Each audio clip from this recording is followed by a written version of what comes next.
Good morning. Well, together with Secretary General Stoltenberg, we will present, he presents to the defense ministers of the allies our joint report that I presented to the defense ministers of the European Union last week on 42 operational actions we have taken together in this last 6-7 months.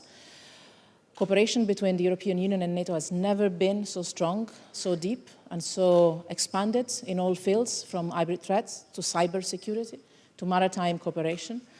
And we are going to have, for the first time ever, in autumn, a first parallel exercise between NATO and the European Union.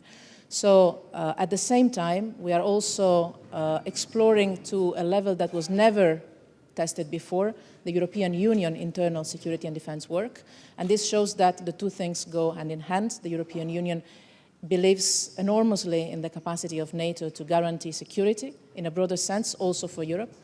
And we are ready to contribute to our collective global security with the European Union that is stronger on defense and security than ever before.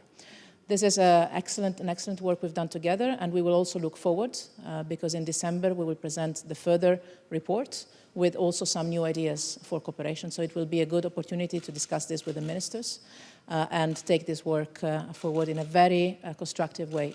Really, in the history of the two institutions, never there has been a moment like this with such a strong, solid and cooperative approach, very concrete, very operational. So we're looking forward to continue this work. On the issue of NATO-EU cooperation, are you open to a joint trip to the Balkans with you and Secretary Stoltenberg? Do you think that that could advance security and stability in the region if the two of you went on sort of a joint mission?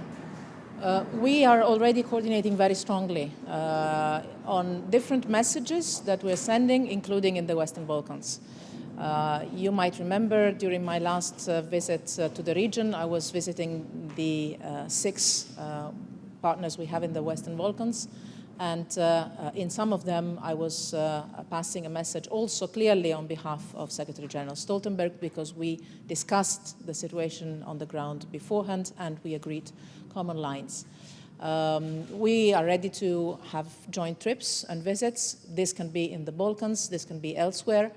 We are currently planning. We have both complicated agendas, as you can imagine, but we are looking at possibilities to have a joint visit, not necessarily in the Balkans to start with, in autumn. And again, the contacts are weekly contacts, not only between the two of us, which counts a lot, but also I have to say, I see an unprecedented level of work done at staff level in a coordinated manner.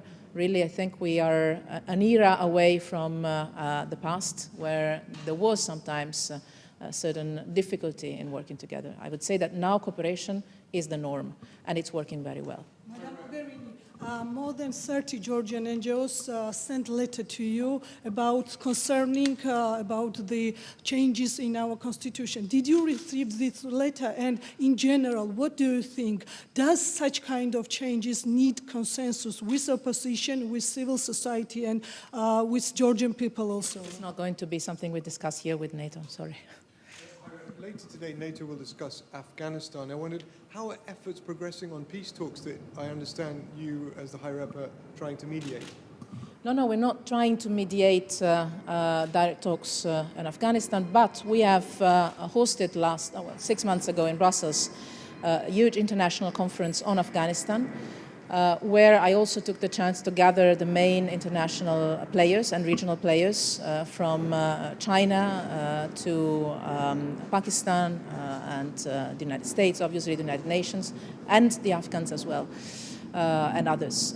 We are aiming at supporting a regional effort with an Afghan ownership. We're discussing this with our partners in Afghanistan, and we are continuing to do so. Perspectives are, as always, difficult, but I see a committed leadership. I see a country that is ready to turn the page and that needs all the international and regional support. And I see also regional partners that are ready to engage, to support this process, because I think everybody realizes that peace and security in Afghanistan and development in Afghanistan is something good also for all the countries in the region. So I'm not too negative on the political perspectives, but there's a lot of work to be done. And the European Union is in a support mode, active, very active support mode in this respect. I will meet all our Asian partners in August in the Asia Regional Forum in the Philippines, and that might be an opportunity to discuss this further as well.